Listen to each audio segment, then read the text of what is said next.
प्राचीन काल में दैत्यराज कश्यप और उनकी पत्नी दिति के पुत्र हिरण्यकश्यप का जन्म हुआ। वह एक शक्तिशाली असुर था और उसे अपने बल और बुद्धि पर अत्यधिक गर्व था। वह चाहता था कि संपूर्ण संसार केवल उसकी पूजा करे और कोई भी देवताओं को न माने। इसी उद्देश्य से उसने भगवान ब्रह्मा को प्रसन्न करने के लिए घोर तपस्या की। हजारों वर्षों की कठोर तपस्या के बाद ब्रह्मा प्रसन्न हुए और हिरण्यकश्यप को दर्शन देकर वरदान मांगने को कहा। हिरण्यकश्यप ने अमरत्व का वरदान मांगा, लेकिन ब्रह्मा ने उसे अस्वीकार कर दिया। तब हिरण्यकश्यप ने ऐसा वरदान मांगा जिससे वह न तो किसी मनुष्य द्वारा मारा जाए, न किसी पशु द्वारा, न दिन में मरे, न रात में, न धरती पर, न आकाश में, न अस्त्र से, न शस्त्र से। ब्रह्मा ने उसे यह वरदान दे दिया। वरदान प्राप्त करने के बाद हिरण्यकश्यप ने तीनों लोकों पर विजय प्राप्त कर ली। उसने स्वर्ग, पृथ्वी और पाताल पर शासन करना शुरू कर दिया। देवता उससे भयभीत हो गए और भगवान विष्णु से प्रार्थना करने लगे। हिरण्यकश्यप ने घोषणा कर दी कि कोई भी व्यक्ति भगवान विष्णु की पूजा नहीं करेगा, केवल उसकी आराधना करेगा। जो भी उसका आदेश नहीं मानता, उसे कठोर दंड दिया जाता था। हिरण्यकश्यप की पत्नी कयाधु गर्भवती थी। जब हिरण्यकश्यप भगवान के विरुद्ध युद्ध में व्यस्त था, तब देवताओं ने कयाधु का अपहरण कर लिया ताकि उसका पुत्र भी दुष्ट न बने। लेकिन देवर्षि नारद ने कयाधु को बचाया और अपने आश्रम में ले गए। वहां उन्होंने कयाधु को भगवान विष्णु की भक्ति और धर्म का ज्ञान दिया।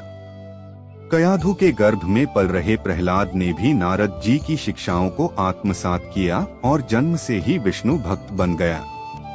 जब प्रहलाद बड़ा हुआ तो उसने भगवान विष्णु की भक्ति करनी शुरू कर दी। उसके गुरु शुक्राचार्य ने उसे असुरों के गुण सिखाने की कोशिश की, लेकिन प्रहलाद विष्णु की भक्ति में ही लीन रहता था।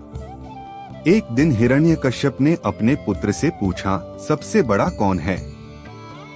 प्रहलाद ने उत्तर दिया, पिता। सबसे बड़े तो भगवान विष्णु हैं। वे ही सृष्टि के कर्ता और पालनहार हैं। यह सुनकर हिरण्यकश्यप क्रोधित हो गया और उसने प्रहलाद को समझाने की बहुत कोशिश की, लेकिन वह अपने विश्वास से पीछे नहीं हटा। हिरण्यकश्यप ने प्रहलाद को मारने के कई प्रयास किए। प्रहलाद को ऊंचाई से गिराया गया, लेकिन वह सुरक्षित बच गया। विष देकर मारने की कोशिश की गई, लेकिन विष का प्रभाव नहीं हुआ। हाथियों के पैरों तले कुचलने की कोशिश की गई, लेकिन हाथियों ने उसे नुकसान नहीं पहुंचाया। नागों के बीच डाल दिया गया, लेकिन सांपों ने उसे नहीं काटा। इन सभी असफल प्रयासों से हिरण्यकश्यप और भी क्रोधित हो गया। हिरण्यकश्यप की बहन होलिका के पास एक जादुई चादर थी, जिसे पहनकर वह अग्नि में नहीं जल सकती थी। हिरण्यकश्यप ने होलिका से कहा कि वह प्रहलाद को गोद में लेकर अग्नि में बैठ जाए ताकि प्रहलाद जलकर भस्म हो जाए। होलिका ने प्रहलाद को अपनी गोद में बैठाया और चादर ओढ़कर अग्नि में बैठ गई। लेकिन भगवान विष्णु की कृपा से तेज हवा चली, जिससे वह चादर उड़कर प्रहलाद पर आ गई और होलिका जलकर भस्म हो गई। होलिका दहन के बाद भी हिरण्यकश्यप का क्रोध शांत नहीं हुआ। उसने प्रहलाद से पूछा, क्या तुम्हारा विष्णु इस खंभे में भी है? खंभा टूटते ही भगवान विष्णु नृसिंह, अर्धपुरुष, अर्धसिंह के रूप में प्रकट हुए।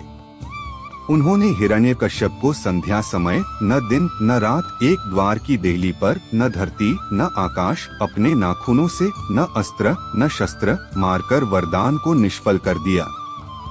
होलिका दहन की घटना के उपलक्ष्य में ही होली का त्योहार मनाया जाता है।